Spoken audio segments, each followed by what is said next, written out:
नमस्कार साथियों, स्वागत है आप सभी का। आज हम अध्ययन करेंगे रीट और लेवल 1, लेवल 2 और जहाँ भी तमाम जो एग्जाम्स हैं यानी कि प्री मेंस, जहाँ भी नई शिक्षा नीति 2020 अभी ये टॉपिक है। जैसे रीट प्री में जोड़ा गया है तो 100% ये जो मेंस का सिलेबस आएगा तो मेंस में भी नई शिक्षा नीति के बारे में इसे शिक्षा मनोविज्ञान के अंदर जोड़ा जाएगा। तो हम इसका अध्ययन करेंगे। और अगर हम विद्यार्थी हैं, ये स्टूडेंट हैं, स्कूल में पढ़ने वाले विद्यार्थी हैं, गार्जियंस हैं, तो भी हमारे लिए जरूरी है। यानी कि ये नई शिक्षा नीति 2020 ये हमें हमारे देश में जो शिक्षा का भविष्य क्या होगा, किस तरीके से बच्चों को शिक्षा दी जाएगी, ये हमारी आने वाली पीढ़ी की जो शिक्षा है ये उसका भविष्य तय करेगी। तो इसको समझना है अच्छे तरीके से। और चलिए एक क्लास शुरू करते हैं। तो जो नई शिक्षा नीति है ये 2020 में बना ली गई थी और इसको कोरोना का समय था तो उसके बाद इसे धीरे धीरे वर्तमान में इसके लागू कर दिया गया है 2022 के बाद से। तो ये है क्या, नीति क्या होती है? नीति का मतलब होता है सरकार कुछ ऐसे नियम, जैसे हमारा कानून बना हुआ है, संविधान बना हुआ है, तो हर चीज कहीं ना कहीं लिखी होनी चाहिए। तो देश का शिक्षा इतना बड़ा डेवलपमेंट, इतना बड़ा इंफ्रास्ट्रक्चर है, तो क्यों ना शिक्षा के लिए भी नीति बनाई जाए। तो ये पहले से ही बनती आ रही है, ठीक है। इससे पहले जो शिक्षा नीति थी वो 1986 चली आ रही थी, उसमें 92 में संशोधन किया गया। वर्तमान में हम जो पढ़ते आ रहे थे 10+2 वाली शिक्षा नीति, वो 1986 की शिक्षा नीति थी। तो वर्तमान में एक नई नीति बनाई है, यानी कि नीति का मतलब कुछ नए ऐसे नियम्स बनाए गए हैं जो हमारा शिक्षा का स्वरूप तय करते हैं। आगे चलकर हमारे जो नेक्स्ट जनरेशन है या जो हम हैं, जो जिन बच्चों का भी नामांकन विद्यालयों में होगा, उनके लिए नई शिक्षा व्यवस्था किस तरीके से होगी और कैसे उनको अध्ययन करवाया जाएगा, इसके बारे में सरकार ने एक कमेटी गठित की। और जो कि अंतरिक्ष वैज्ञानिक थे के कस्तूरी रंजन, यहाँ से प्रश्न बनने की संभावना है कि किसकी अध्यक्षता में नई शिक्षा नीति के लिए कमेटी गठित की गई थी। तो उनका नाम था के कस्तूरी रंजन। के कस्तूरी रंजन की अध्यक्षता में नई शिक्षा नीति के लिए कमेटी बनाई गई, आयोग बनाया गया और उसने सरकार को सिफारिशें की और उन सिफारिशों के आधार पर हमारी जो नई शिक्षा नीति 2020 ये लागू की गई है। तो सरकार ने उनकी क्या क्या सिफारिशें स्वीकार की हैं ये हम इसमें अध्ययन करेंगे। और अभी जो नया सिस्टम है, जो सेमेस्टर सिस्टम चल रहा है और शिक्षा के लिए, और 10+2 वाले सिस्टम को हटा करके वर्तमान में 5+3+3+4 वाला जो सिस्टम लागू किया गया, हम इसको समझेंगे और शिक्षा नीति से किस तरीके से आगे बच्चों का भविष्य तय होगा और कैसे कॉलेज में हमारा जो सिस्टम है, पहले जैसे हम ग्रेजुएशन करते थे तो BA, BCom, BSc, अब इन सबको समाप्त कर दिया गया। एक आधार पर सबको ग्रेजुएट बोला जाएगा, यानी कि हम आगे इन सबका अध्ययन करेंगे। जो नई शिक्षा नीति है 2020 ये कब जारी की गई थी? तो 2020 में, और वर्तमान में इसको सभी राज्य और केंद्र सरकार में लागू कर लिया गया है। अभी हम इसका अध्ययन कर रहे हैं। हाल ही में प्रधानमंत्री नरेंद्र मोदी द्वारा नई शिक्षा नीति लाई गई है, यानी कि जो नई शिक्षा नीति है इसको एक तरीके से प्रधानमंत्री के नाम से संबोधित किया गया कि प्रधानमंत्री द्वारा नई शिक्षा नीति लाई गई है। इसे लाने के साथ ही देश में व्यापक चर्चाएं आरंभ हो गई हैं। यहाँ से हम जिस तरीके से जितने भी प्रश्न बनेंगे, कुछ प्रश्न थ्योरेटिकल होते हैं, कुछ प्रश्न समझ आधारित होते हैं, कुछ कॉन्सेप्ट जो बिल्ड करने वाले क्वेश्चंस होते हैं वो या तो हमको लेक्चर कुछ सुनकर समझ में आते हैं या गहन अध्ययन करने के बाद चैप्टर को तब समझ में आते हैं। अब कंटेंट बेस्ड क्वेश्चन तो हम समझ लेते हैं, जैसे नई शिक्षा नीति कब जारी की गई थी, तो 2020 में जारी की गई थी। लेकिन अब समझ आधारित प्रश्न होते हैं, जैसे कि नई शिक्षा नीति का उद्देश्य क्या है, अब वहाँ आपको 4 ऑप्शन दे दिए जाएंगे और ये कंफ्यूज करने वाले प्रश्न होते हैं। तो इनको समझने के लिए हमें क्लास को पूरी तरीके से ध्यान से एकाग्र होकर पढ़ना जरूरी है। तो जो 1986 की शिक्षा नीति जारी की गई थी उसमें जो कमियां रह गई थी, तो उन कमियों को दूर करके 2020 में नई शिक्षा नीति लाई गई है। और दोस्तों, समाज शिक्षा है जो समाज का एक सतत प्रक्रिया है, यानी चलती रहती है। पुराने समय से हम शिक्षा ग्रहण करते आए हैं और आगे भी शिक्षा चलती रहेगी, तो इसमें सुधार की जरूरतें बार बार पड़ती रहती हैं। तो उन सुधारों को लेकर के ही जो नई शिक्षा नीति है वो लाई गई है। जैसे कि प्राचीन समय में कंप्यूटर शिक्षा, यानी कि डिजिटल जो शिक्षा थी उस पर इतना जोर नहीं दिया गया था जितना कि अब दिया जाएगा। आर्टिफिशियल इंटेलिजेंस, तो 1986 में तो कहाँ ही आर्टिफिशियल इंटेलिजेंस का इतना महत्व था और कोई जानता भी नहीं था। तो अब 1986 वाली शिक्षा नीति में बहुत इतने ज्यादा बदलाव कर दिए गए हैं कि वो अब पूरी शिक्षा नीति को ही बदल दिया गया है। इसलिए हम इसे नई शिक्षा नीति के नाम से जानेंगे 2020। इसमें कुछ बदलाव तो 1992 में कर दिए गए थे, तब इसको 1986 की शिक्षा नीति के नाम से ही जानते थे। वर्तमान में इसको 2020 नई शिक्षा नीति पूरी तरीके से बदल दिया गया। इसके प्रश्न हैं उनके बारे में हम आगे धीरे धीरे चर्चा करें। तो इसमें ये डॉक्यूमेंट है, इसमें कहा गया है कि इसी प्रकार शिक्षा नीति के संबंध में गांधी जी का तात्पर्य बालक और मनुष्य की शरीर, मन और आत्मा के सर्वांगीण एवं सर्वोत्कृष्ट विकास से है। यानी कि बच्चे का हमें सर्वांगीण विकास करना है, सर्वोत्तम विकास करना है। ऐसा नहीं है कि बच्चे को सिर्फ एक अंकों में समेट कर रख दिया जाए कि भाई अंक आ गए, 100 नंबर आ गए, बच्चा बहुत पढ़ा लिखा है। बच्चे की समझ को महत्व दिया जाना चाहिए। और स्वामी विवेकानंद जी यही कहते थे कि जो मनुष्य की अंतर्निहित पूर्णता को अभिव्यक्त करना शिक्षा है। यानी कि हमारे जो अंदर की जो पूर्णता, हम दिमाग में बहुत कुछ अच्छी बातें सोच कर समझ करते उसको बाहर निकालना है, मानवीयता को बाहर निकालना, यही शिक्षा है। जब तक हम इसको व्यवहारिक जीवन में इम्प्लीमेंट नहीं करेंगे तब तक शिक्षा का उद्देश्य है वह पूरा नहीं हो पाएगा। तो राष्ट्रीय शिक्षा नीति उन उद्देश्यों को पूरा करने में सक्षम होगी जिनका स्वप्न गांधी जी और स्वामी विवेकानंद जी ने देखा था। यहाँ कोई कंटेंट ऐसा कुछ नहीं है। सबसे पहले जो हमारा प्रश्न बनेगा एक एक करके हम सबका अध्ययन करेंगे। पहले थोड़ा सा थ्योरेटिकल बेसिस को समझ लेते हैं। सबसे पहले शिक्षा क्या है, इस पर गौर करना आवश्यक है। शिक्षा यानी सीखना और सिखाना। सिखाना शिक्षक सिखाएंगे और विद्यार्थी सीखेंगे, यही शिक्षा है। यदि इसका व्यापक अर्थ देखें तो किसी समाज में निरंतर चलने वाली सामाजिक प्रक्रिया है। मैंने बताया समाज में पहले से चली आ रही और आगे भी यही शिक्षा चलती रहेगी और उसमें धीरे धीरे जो परिवर्तन आते रहेंगे उनके लिए हम नीतियां बनाते रहेंगे। तो जैसे इसी क्रम में हमने जो वर्तमान में नीति बनाई है, इसका कोई उद्देश्य होता है? बिल्कुल उद्देश्य होता है। हमारा उद्देश्य बच्चे का सर्वांगीण विकास करना, कौशल में वृद्धि करना, जिससे मनुष्य की आंतरिक शक्तियों का विकास हो। अब शिक्षा का उद्देश्य ये सबसे इंपॉर्टेंट है।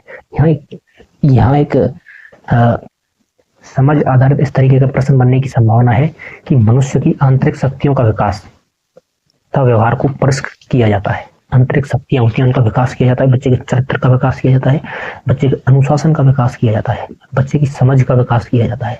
तो इन सब का विकास किया जाएगा, उसके व्यवहार को परिष्कृत किया जाएगा। जैसे बच्चे पहले हर चीज को रो करके मांगता है जब बचपन में होता है, लेकिन अब पढ़ा होगा तो रो करके थोड़ी मांगिए, तो चलो ठीक है अनपढ़ आदमी समझिएगा इतना तो। लेकिन तो बच्चे के विकास में, व्यवहार में जो शुद्ध तरीके से, अनुशासनात्मक तरीके से परिवर्तन शिक्षा के द्वारा लाया जा सकता है, तो इसको लाने का प्रयास किया जाएगा।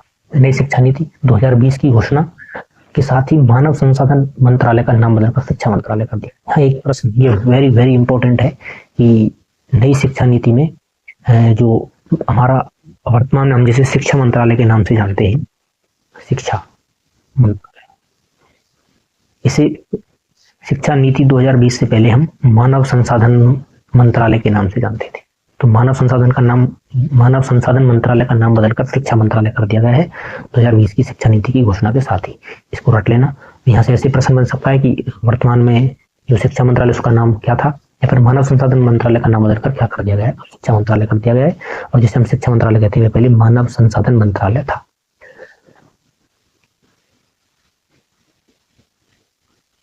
इस नीति द्वारा देश में स्कूल एवं उच्च शिक्षा में परिवर्तनकारी सुधारों की अपेक्षा की गई है। यानी कि इससे परिवर्तनकारी सुधार आएंगे। इसीलिए इसको एक नई शिक्षा नीति का रूप दिया गया है। 2030 तक स्कूली शिक्षा में 100% GER क्या है? GER है बच्चों का 100% विद्यालय में नामांकन। यानी कि GER का मतलब है बच्चों का 100% विद्यालय में नामांकन। यानी जितने बच्चे हमारे देश में हैं, घूम रहे हैं, तमाम बच्चे, कोई कारखाने में काम कर रहा है, कोई सड़क पर भीख मांग रहा है, किसी का विद्यालय में अभी तक 5 साल 10 साल 15 साल तक उम्र होगी, कभी कोई एक दिन भी विद्यालय नहीं गया। तो सरकार का इस बात पर विशेष ध्यान दिया गया है कि सबसे पहले बच्चा जब 3 साल का हो तो उसका विद्यालय में नामांकन हो। सरकार ने इस नीति के माध्यम से प्रयास करी 2030 तक हम देश के 100% बच्चों का स्कूल में नामांकन करवाएं। 100% बच्चे शिक्षा से जुड़े होंगे देश के टोटल पूरे। और GER का मतलब है यानी कि ग्रॉस एनरोलमेंट रेशियो, यानी कि सकल नामांकन उत्पाद।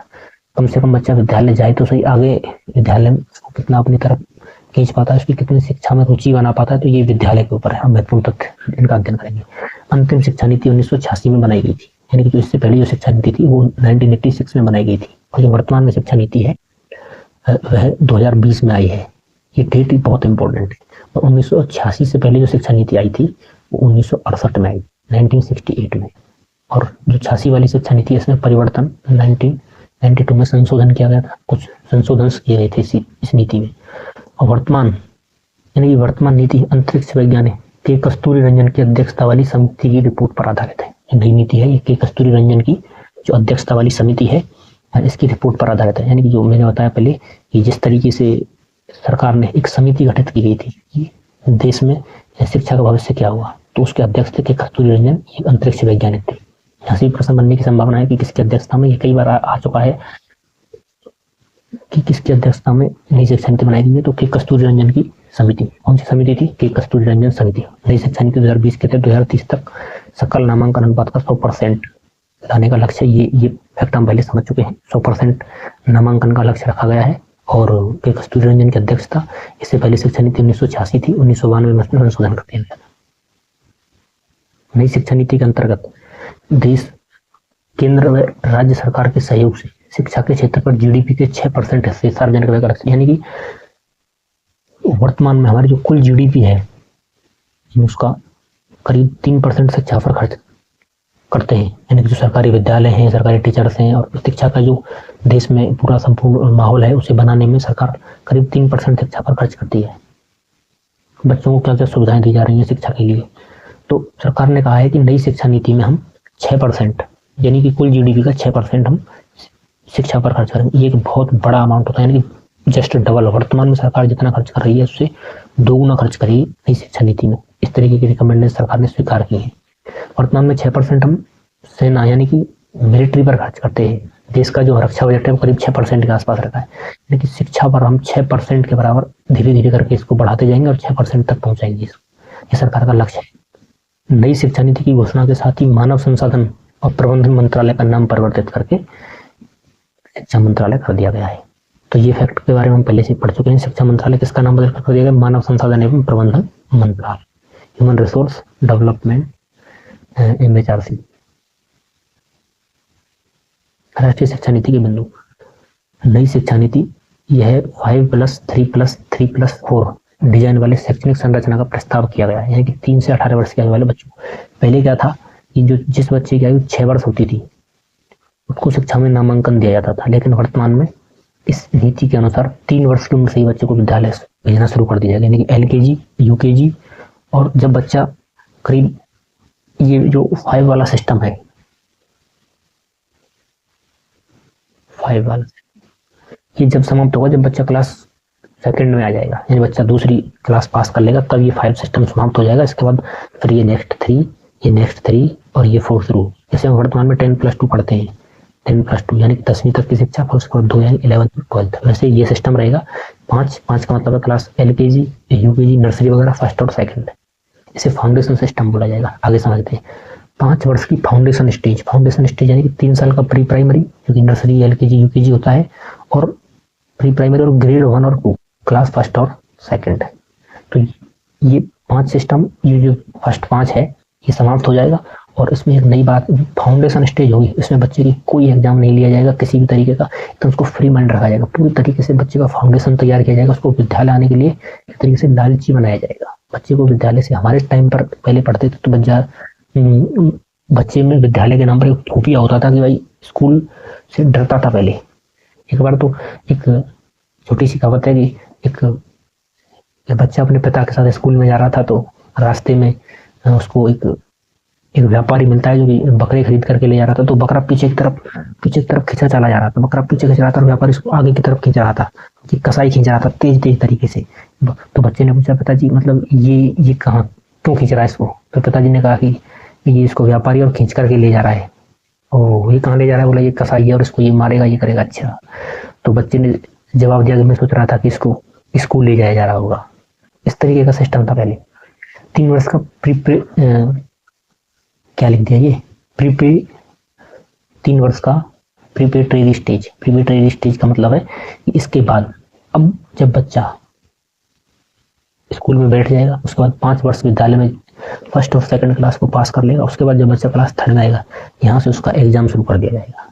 अभी तक बच्चे का एग्जाम नहीं हो रहा था, अब बच्चे का एग्जाम शुरू कर दिया जाएगा। पहली बार बच्चा क्लास 3rd में एग्जाम देगा, क्लास 3rd में पहली बार एग्जाम देगा। उसके बाद 3 वर्ष का मध्य स्टेज होगा, 6th, 7th और 8th, यानी 6वीं, 7वीं और 8वीं में बच्चा होगा। ये भी 3 वर्ष का सिस्टम होगा। फिर उसके बाद 4 वर्ष का उच्च माध्यमिक चरण होगा। 4 चरणों में शिक्षा पूरी कर ली जाएगी। पहले चरण 5 वर्ष का होगा, दूसरा चरण 3 वर्ष का होगा, तीसरा चरण भी 3 वर्ष का होगा, चौथा चरण 4 वर्ष का होगा।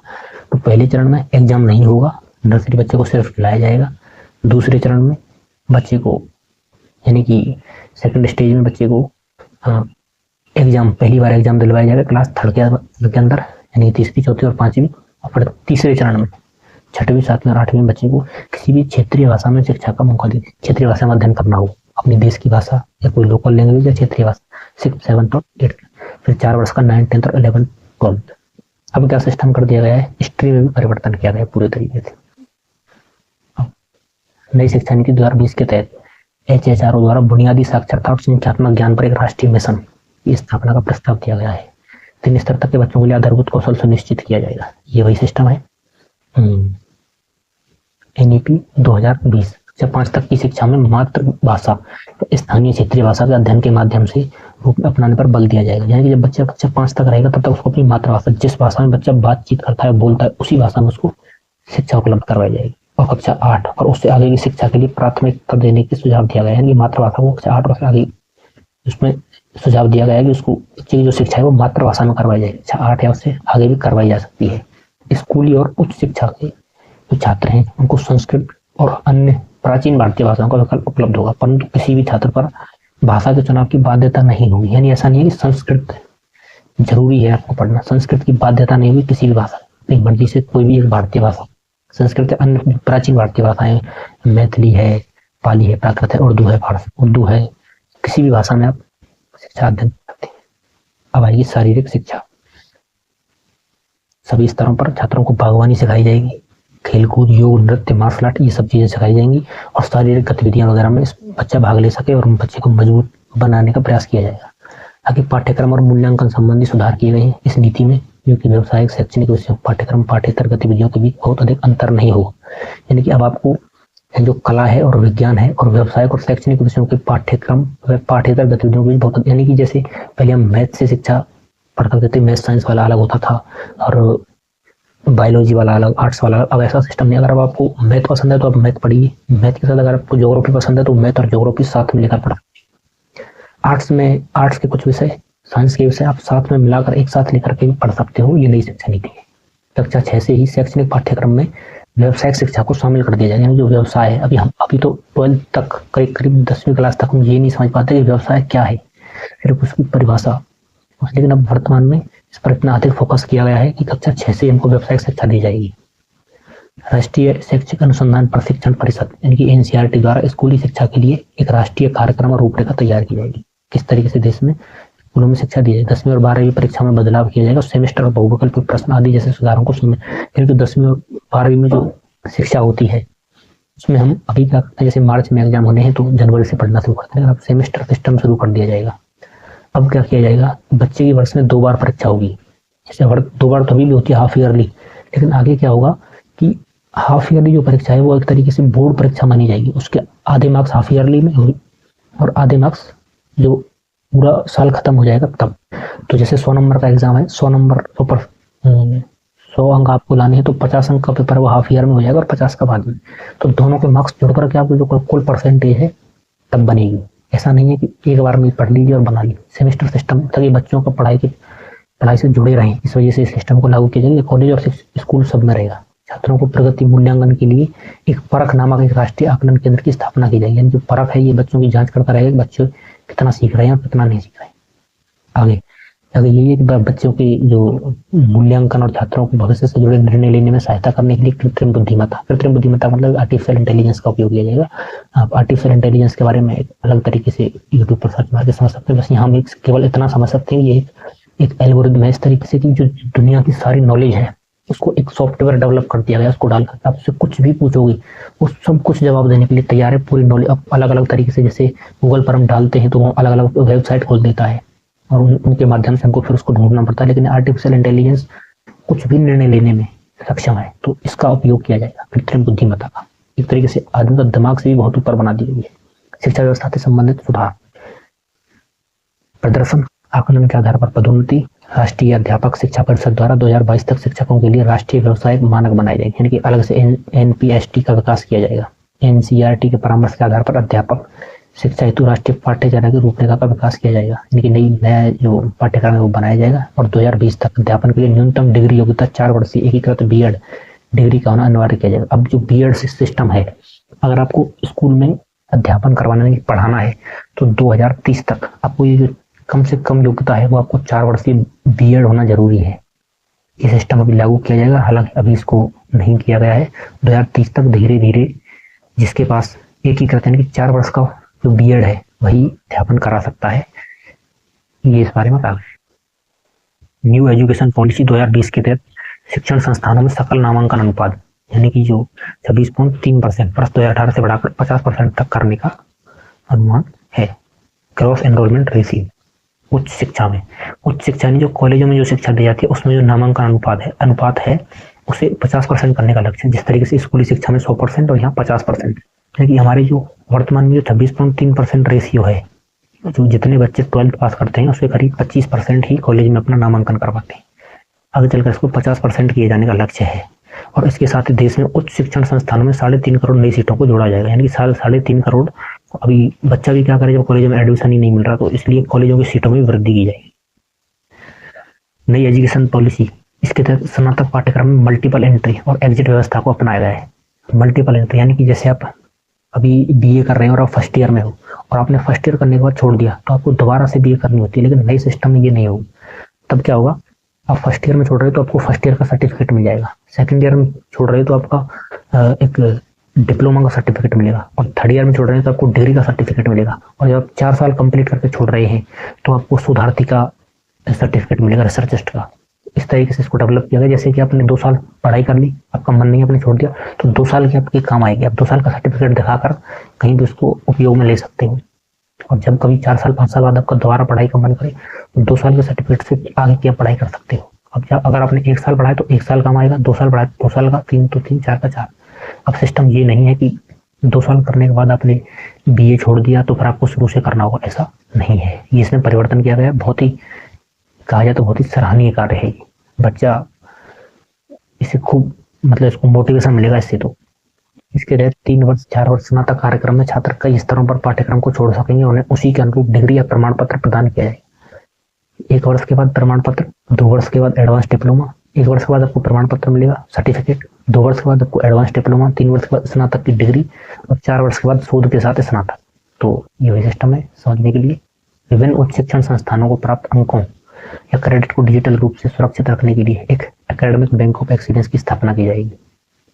डिजिटल रूप से सुरक्षित रखने के लिए अंकों क्रेडिट को इन सरकार एक अनेक डिपार्टमेंट बनाएगी जिसके बारे में बता रहा है, और अलग अलग संस्थानों में छात्रों के प्रदर्शन का आधार उन्हें डिग्री प्रदान की जाएगी। नई शिक्षा नीति के तहत एम.फिल कार्यक्रम को मास्टर ऑफ फिलोसफी जो सिस्टम को समाप्त कर दिया गया है। हालांकि इसमें पीएचडी सिस्टम को भी रखा गया है। पीएचडी पहले की तरह कुछ खास बदलाव नहीं है। उच्च शिक्षा आयोग, नई जो शिक्षा नीति है उसमें उच्च शिक्षण संस्थानों के लिए, उच्च शिक्षण जो संस्थान है उनके लिए, उच्च शिक्षण संस्थानों के लिए नियामक अर्थात भारतीय उच्च शिक्षा परिषद यानी कि हायर एजुकेशन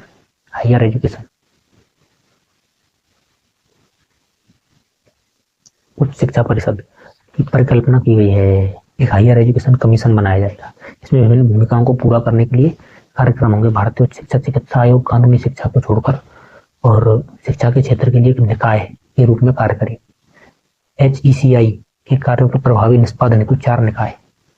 राष्ट्रीय उच्च शिक्षा एवं नियामक परिषद, अब ये अलग अलग परिषदें बताई गई हैं, हम उनको याद कर लें। जैसे national higher education regulation council NHERC, और ये पूछा जा सकता है NHERC फुल फॉर्म क्या है? राष्ट्रीय उच्च शिक्षा नियामक परिषद। राष्ट्रीय उच्च शिक्षा नियामक परिषद क्या है? यह शिक्षा सहित जो शिक्षक शिक्षा है, यानी कि जो अध्यापक होते हैं उनके लिए शिक्षा है, उसको सहित एक उच्च शिक्षा के क्षेत्र के लिए नियामक का कार्य करेगा। यानी जो ये NHRC है ये उच्चतर शिक्षा नियामक परिषद है, और ये उच्च शिक्षा के लिए नियामक का कार्य करेगा। रेगुलेशन उसको रेगुलेट करेगा, उसका संचालन करेगा।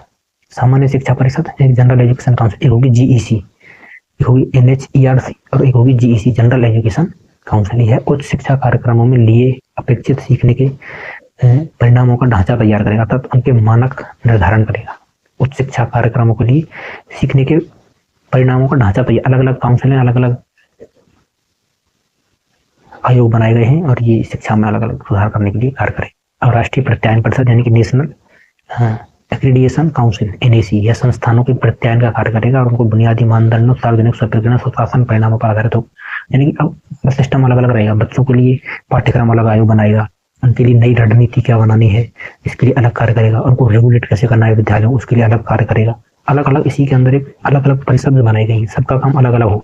बच्चों के लिए जो डेटाबेस तैयार करने का उसका सिस्टम है वो अलग डिपार्टमेंट को दिया जाएगा। हर तरीके का अलग अलग डिपार्टमेंट होगा। उच्चतर शिक्षा अनुदान परिषद का गठन किया जाएगा HGFC या निकाय, कॉलेजों एवं विश्वविद्यालयों के लिए वित्त पोषण। अब जो ये HGFC है, ये कॉलेजों के लिए और जो यूनिवर्सिटियों के लिए वित्त पोषण यानी कि पैसे की भरपाई करेगा। उसको कितनी जरूरत पड़ रही है उस हिसाब से सबको ये अनुदान देगा समय समय, और खर्च के लिए सबको पैसे देगा। नई शिक्षा नीति उच्च शिक्षा के निकायों का विनियमन विद्यालय अनुदान आयोग UGC अखिल भारतीय तकनीकी शिक्षा परिषद यानी कि NICT अध्यापक शिक्षा परिषद जैसे निकायों के माध्यम से किया जाएगा। देश में जैसे IIT है, IIM है, Indian institute of technology, Indian institute of management, इसके समकक्ष वैश्विक मानकों के बहुविषयक शिक्षा एवं अनुसंधान विश्वविद्यालय की स्थापना की जाएगी। यानी कि जो IIT और IIM है, अब IIT से पढ़ा हुआ बच्चा वर्तमान में बहुत योग्य माना जाता है, IIM से पढ़ा हुआ। तो इस शिक्षा नीति में कहा गया है कि जो हमारे बहुविषयक शिक्षा और अनुसंधान विश्वविद्यालय इनकी स्थापना इसी के समकक्ष, इन्हीं की बराबर पावर रखने वाले, इन्हीं के बराबर अनुसंधान करेंगे ऐसे विश्वविद्यालय और यूनिवर्सिटियां खोली जाएंगी। हमारे जैसे अमेरिका में सिस्टम है, वहाँ की यूनिवर्सिटियां इतनी शानदार हैं, वहीं सारी रिसर्च प्राइवेट कंपनियां वहाँ फंड करके रिसर्च करवाती हैं। प्राइवेट कंपनियों को कोई रिसर्च करवानी है, कोई अनुसंधान करवानी है किसी दवाई पर, कोई अंतरिक्ष में, तो वो वहाँ के कॉलेजों को फंड देते हैं। तो ये सिस्टम हमारे यहाँ भी लागू करने का प्रयास किया जा रहा है। और विकलांग जो बच्चे हैंडीकैप, उनके लिए क्या प्रावधान किए गए हैं? नई शिक्षा नीति में विकलांग बच्चों के लिए खास विकलांगता प्रशिक्षण संसाधन केंद्र, आवास, सहायक उपकरण और उपयुक्त प्रौद्योगिकी के आधारित उपकरण यानी टेक्नोलॉजी का उपयोग किया जाएगा। जैसे कि एक ब्रेल लिपि होती है, उसको महसूस किया जाता है, बच्चा अब देख तो सकता नहीं तो उसको हाथ से छूकर महसूस किया जाता है। वैसे नए नए उपकरण विद्यालयों में लाए जाएंगे। शिक्षकों का पूर्ण समर्थन और प्रारंभिक से लेकर उच्च शिक्षा तक, यानी कि जो विकलांग बच्चे हैं उनको ये नहीं कि फर्स्ट सेकंड 5वीं तक पढ़ाया और बस, उनको उच्च शिक्षा तक फुल पूरी व्यवस्था विद्यालय में उपलब्ध करवाई जाएगी। अब डिजिटल शिक्षा के प्रावधान, राष्ट्रीय प्रौद्योगिकी मंच तैयार किया जाएगा, इसका गठन किया जाएगा। इसके द्वारा शिक्षण मूल्यांकन योजना, किस तरीके से बच्चों का टेस्ट होगा, किस उनका मूल्यांकन होगा, और प्रशासन में अभिवृद्धि हेतु विचारों का आदान प्रदान किया जा सकेगा। विचारों का डिजिटल शिक्षा संसाधनों को विकसित करने के लिए अलग अलग प्रौद्योगिकी इकाई का विकास किया जाएगा। नई नई जो टेक्नोलॉजी इकाई उनका विकास किया जाएगा और डिजिटल बुनियादी ढांचे, सामग्री, क्षमताओं और इन सबका निर्माण किया जाएगा। पूरा ढांचा इस अलग तरीके से, हर चीज के लिए अलग अलग डिपार्टमेंट। पारंपरिक ज्ञान संबंधी प्रावधान, भारतीय ज्ञान प्रणालियां जिनमें जनजातियां, स्वदेशी ज्ञान शामिल होंगे, उसको पाठ्यक्रम में सटीक और वैज्ञानिक तरीके से शामिल किया जाएगा। अब जो हमारी प्राचीन शिक्षा थी, प्राचीन शिक्षा को पूरी तरीके से भुला दिया गया। तो भारतीय ज्ञान है, अभी हमारा जो ज्ञान है यह है यूरोपीय ज्ञान पद्धति है, यह इंडियन यानी कि शुद्ध जो भारतीय ज्ञान है यह वह नहीं है। तो भारतीय ज्ञान को वैज्ञानिक तरीके से शिक्षा में लागू किया जाएगा। जो हमारा प्राचीन, जैसे कि हमारे योग है, योग शिक्षा को लागू किया जाएगा। स्वदेशी ज्ञान को शामिल किया जाएगा पाठ्यक्रम में और सटीक एवं वैज्ञानिक तरीके से। ऐसा नहीं है कि एकदम मतलब पूरी तरीके से जो पूर्व धारणा है उनको शामिल करके, उनको वैज्ञानिक आधार पर उनकी व्याख्या करके, अब जो जैसे ही NCERT अपना सिलेबस जारी करेगा, बनाएगा, तो उसमें भारतीय ज्ञान को शामिल करेगा। कुछ विशेष बिंदु, आकांक्षी जिले, एस्पिरेंट डिस्ट्रिक्ट जैसे क्षेत्र जहां बड़ी संख्या में आर्थिक, सामाजिक या जातिगत बाधाओं का सामना करने वाले छात्र पाए जाते हैं, जहाँ बहुत कम शिक्षा है और ऐसे बच्चे जिनके पास पढ़ने के लिए पैसा नहीं है, जिनकी जो समाज है वो शिक्षा के लिए इतना जागरूक नहीं है, यानी आर्थिक उनके पास धन नहीं है, समाज में इतनी जागरूकता नहीं है, जातिगत बाध्यताएं बच्चे को पढ़ने के लिए बहुत बाधाओं का सामना करना पड़ रहा है। तो उन क्षेत्रों में विशेष शैक्षणिक क्षेत्र, अब जैसे कि एक मॉडल था देश में स्पेशल इकोनॉमिक जोन, जो प्राइवेट जो कंपनियां होती हैं एक ही जगह पर बना दिया जाता है, उनको वहीं पर सब सारी सुविधाएं दे दी जाती हैं और वो वहाँ अनेक अपने जो कंपनियां जो माल मटेरियल तैयार करती हैं वो एक ही जगह पर कर लेती हैं, उनको सारी सुविधाएं वहीं उपलब्ध करवा दी जाती हैं। ऐसे ही अब शिक्षा के लिए सरकार ने एक नया तरीका डेवलप किया है, स्पेशल एजुकेशन जोन। जो इकोनॉमिक जोन थे उसको नाम बदल करके विशेष शैक्षिक क्षेत्र, इसको शिक्षा में लागू कर दिया गया, यानी व्यवसाय की चीज और एक तरीके से इसको बदलकर शिक्षा में लागू कर दिया गया है। जैसे कि स्पेशल एजुकेशन जोन बनाए जाएंगे, वहीं पर आपका विद्यालय, हॉस्टल और तमाम सुविधाएं होंगी बच्चों को पढ़ाने के लिए, सारी सुविधाएं एक ही जगह, और वहीं से आपका प्लेसमेंट हो जाएगा, वहीं से कंपनियां आपको ले जाएंगी आपकी परफॉर्मेंस के आधार पर। देश में क्षमता निर्माण हेतु केंद्र सभी लड़कियों और ट्रांसजेंडर छात्रों को समान गुणवत्ता प्रदान करने की दिशा में एक जेंडर इंक्लूजन फंड की स्थापना की जाएगी। जो अलग अलग जेंडर्स के लोग होते हैं, लड़कियां ट्रांसजेंडर जो होते हैं, उनको भी शिक्षा में उन पर विशेष ध्यान दिया गया है। गौरतलब है कि 8 वर्ष के आयु के बच्चों के लिए प्रारंभिक बचपन देखभाल और शिक्षा हेतु एक राष्ट्रीय पाठ्यचर्या और शैक्षणिक ढांचे का विकास NCERT द्वारा किया जाएगा। एक राष्ट्रीय पाठ्यचर्या का विकास किया जाएगा, यानी कि जो 8 वर्ष के आयु के बच्चे हैं उनके लिए बचपन में देखभाल के लिए भी अलग से एक पाठ्यचर्या बनाई जाएगी। अब आएगी वित्तीय सहायता। वित्तीय सहायता मेधावी छात्रों को प्रोत्साहन के लिए वित्तीय सहायता प्रदान करेगी और SC ST OBC के बच्चों को जो वर्तमान में की जाती है। अब राष्ट्रीय शिक्षा नीति 2018 इसको पढ़ लेना कि राष्ट्रीय शिक्षा नीति जो 2018 इसमें क्या है, इस नीति की असमानताओं को दूर करने के लिए महिलाओं, अनुसूचित जातियों, उनको अधिक अवसर बराबरी करने पर विशेष जोर देना था। और इसमें ऑपरेशन ब्लैक बोर्ड लॉन्च किया, प्राथमिक स्कूलों को बेहतर बनाने के लिए ओपन यूनिवर्सिटी प्रणाली का विस्तार किया अलग अलग तरीके से। और ग्रामीण विश्वविद्यालय, ये जो PDF है ये हमारे टेलीग्राम चैनल, जिसका डिस्क्रिप्शन में लिंक दे दिया जाएगा, वहां से आप इसको पढ़ सकते हो, या फिर आप गूगल क्रोम पर जाकर के दृष्टि IAS के नाम से वेबसाइट से नई शिक्षा नीति, न्यू एजुकेशन पॉलिसी 2020 हिंदी में इसको डाउनलोड करके पढ़ सकते हैं। पूर्ववर्ती शिक्षा नीति में परिवर्तन की आवश्यकता क्यों? तो ज्ञान आधारित अर्थव्यवस्था की आवश्यकताओं की पूर्ति करने के लिए शिक्षा परिवर्तन की आवश्यकता थी। शिक्षा की गुणवत्ता को बढ़ाने, नवाचार, अनुसंधान, मैंने बताया कंप्यूटर शिक्षा को बढ़ावा देने के लिए नए नए अनुसंधान हो रहे हैं। तो जो 86 की शिक्षा नीति थी उसको 2020, 2025, 26 में अभी मुश्किल हो रहा था प्राचीन ढर्रे से चलना।